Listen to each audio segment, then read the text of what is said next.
what women actually want. Successful आदमी के पीछे एक औरत का हाथ होता है. I believe our mothers specially वो इतना सहन करते हैं. Independence is a by product of freedom. औरतें पैसे कमाने के पीछे नहीं भागती. फोर्सफुली उन्हें इस फील्ड में लाया गया कि तुम अर्न करो. आजकल की जो वुमेन है वो ये सब सहन करके लेंगी. अगर कोई आपको कितना भी डिसरिस्पेक्ट करे आपको चुप रहना है.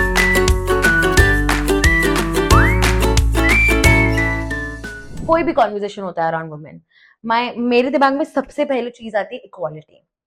So I would want to know your thoughts on how equality is a very crucial and important part of a woman's life. So मैंने ये एक्सपीरियंस किया है. मेरी एक फ्रेंड थी, मैं नाम नहीं लूंगी ऑफ कोर्स. तो उसकी रिसेंटली शादी होने वाली थी कि उसके वर्क प्लेस से उसको ईमेल आता है विच सेज कि you can not continue since हमें पता चला you are getting married. Now you are fired from a job because उनको ऐसा लगता है कि मैरिज के बाद उसके पास बहुत सारी ऐसी रिस्पॉन्सिबिलिटीज आ जाएंगी जिसकी वजह से वो काम नहीं कर पाएगी. या हाँ, so that is the reason they fired her from her job. So I feel that is something that is not equal. If a man is getting married, उसको तो नहीं ऐसे फायर कर देते हैं, उसको तो रखते हैं कि भाई वो आफ्टर मैरिज वो तभी भी रिस्पॉन्सिबल रहेगा, बट जबकि उसकी रिस्पॉन्सिबिलिटीज भी बढ़ रही हैं. बट ऐसा होता नहीं है. तो I feel that is something. काफी इनइक्वालिटीज है. मुझे ऐसा लगता है कि पोस्ट मैरिज एक लड़के की दुनिया जहां सब बदल जाती है. गुड टॉपिक कि कितना डिफरेंस है एक लड़के और एक लड़की की लाइफ में. Like no hate to my family, but मेरे को प्रॉब्लम है कि सिर्फ मुझे से उठा के काम किया जाता है कि बर्तन धोगी, जाओ बर्तन धो के आओ. या मतलब कि मेरे को इतना, मैंने इतनी बार आर्ग्यू किया है कि आप आपके बेटे से क्यों नहीं करा रहे हो लिटरली. तो मेरे पापा इज लाइक, उनको बोलना नहीं है कि वो लड़का है, बट आई गेट इट पापा. बट लेकिन मैं बहुत जिद्दी हूँ. मतलब कि मेरी माँ मुझे सहन कर रहे हैं, I am so happy. But लेकिन I am very very very against कि किचन का काम या खाना बनाने का काम या साफ सफाई का काम सिर्फ एक औरतों का है. आई मतलब कि मेरा पति तो सब करेगा. I'll make sure that my husband does everything, or else I'll also not do. So Carol, how different you imagine your life would be if there was no judgment, not from society, family, friends, just zero judgments. Oh wow, that life imagine करने में, सोचने में भी कितनी खुशी हो रही है कि मतलब अगर बिना जजमेंट के कोई मुझे टोकेगा नहीं किसी चीज के लिए. अगर कोई रैंडम पोस्ट भी करी हो, आजकल तो ऐसा होता है कि पोस्ट करते तो सीधा नेगेटिव कमेंट्स अगर किसी को डालना होता है मीनिंग ऐसे ही डाल देते हैं. बस वो नहीं सोचते कि सामने वाले को कैसे लगेगा. बट ऐसा होता है तो मतलब कहीं ना कहीं मेरे को तो बहुत ज्यादा अच्छा लगेगा कि बिना जजमेंट के अगर मैं जी रही हूँ, कोई सोसाइटी से मतलब कोई कुछ बोल नहीं रहा है, किसी का मुझे कुछ ओपिनियन सुनना नहीं पड़ रहा है. So I guess this is something that I want to really live with. Exactly. I mean, I do get it that you have the right of your thoughts, you have the right of speech.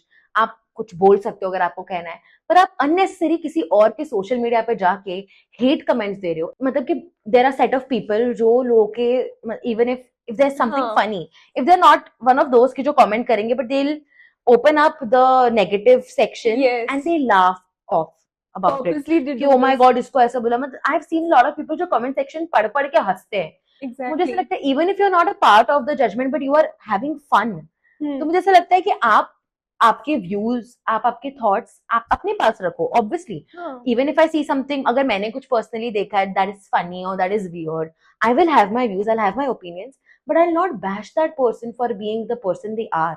Exactly. और आजकल तो ये बहुत ज्यादा हो रहा है, social media के आने के बाद तो बहुत ज्यादा हो रहा है कि कोई कुछ भी अपने मतलब पर्सनल चीजें, मतलब अभी आजकल नए कंटेंट क्रिएशन में भी जैसे आ गए, कहीं ना कहीं कोई ट्राई कर रहा है, एफर्ट डाल रहा है, बट लेकिन दूसरों से वो देखा नहीं जा रहा है. जस्ट बैंग ऑन कि भाई डाल दिए हेट कमेंट्स, डाल दिए, उसको फील करा दिया. Hate on another level, how they look, what their background is, how they talk, Exactly. What their content is, they have questions with everything. So ऐसे इंस्टेंसेस होते हैं जहाँ पे मैं ड्रेसअप करती हूँ. वेस्टर्न आउटफिट्स जब भी मैं पहन के ट्रेन या किसी भी लोकल पब्लिक ट्रांसपोर्ट में मैं ट्रैवल करती हूँ, so there is always that stare जो लुक मिलता है कि इसने ऐसे नीचे से they just start looking up. तो वो कहीं ना कहीं ऐसा फील होता है कि मैं अपने हिसाब से कपड़े भी नहीं पहन सकती अभी जैसा मुझे पहनना है. कहीं ना कहीं वो अनकंफर्टेबल फील करा देता है. Next time when I think of wearing such things I have to think multiple things कि oh I am travelling like this, तो हो सकता है मुझे ऐसा फील हो, तो मैं अवॉइड करने लग जाती हूँ एट टाइम्स कि नहीं पहनना है मुझे. Because of all of this judgements, like we are getting very insecure. Like I'm obviously insecure for the way that I look because I know that I'm bulky, I'm chubby, I'm not like as the perfect size people standard, मतलब जो standard size है. हाँ. But लेकिन if I want to be confident in my skin, please let me be. मैं किसी social gathering में जाऊं, मैं अपने रिलेटिव से मिलूं, एक कांस्टेंट यार कितनी मोटी हो गई है, मुझे पता है मैं हो गई हूँ, आप मुझे क्यों बता रहे हो? तो उससे ना मुझे अपनी स्किन में वो फील होता है कि यार whatever I do, whatever I wear, I'm not going to look nice, I'm going to look fat and people are going to judge me. तो क्या मैं उससे अपनी लाइफ जीना बंद कर दूं? नहीं. मुझे जब पतला होना है, मुझे जैसा खाना है, मुझे जैसा ड्रेसअप करना है, आप प्लीज मुझे मत बताओ. It is my skin. अगर मुझे, and you don't even know कि what I am going through, maybe I have some hormonal problems which is why I am gaining weight, maybe I have eating disorders, मतलब there are so many things that goes behind and it is so easy for them to just pinpoint and trigger your insecurity to so many levels, and then yeah, matlab you can't live your life at all. So true. तो बहुत हो गए emotional talks and everything. So I have a very quick game for you. Oh. It's going to be very interesting and our viewers are definitely going to love it. So I'm going to ask you it's just a one word thing. And you have to say, is that underrated or it's overrated for you? Okay. Okay, so let's begin. Therapy. Therapy, I feel, is underrated. Underrated too. Underrated. Journaling. Journaling, for me, underrated.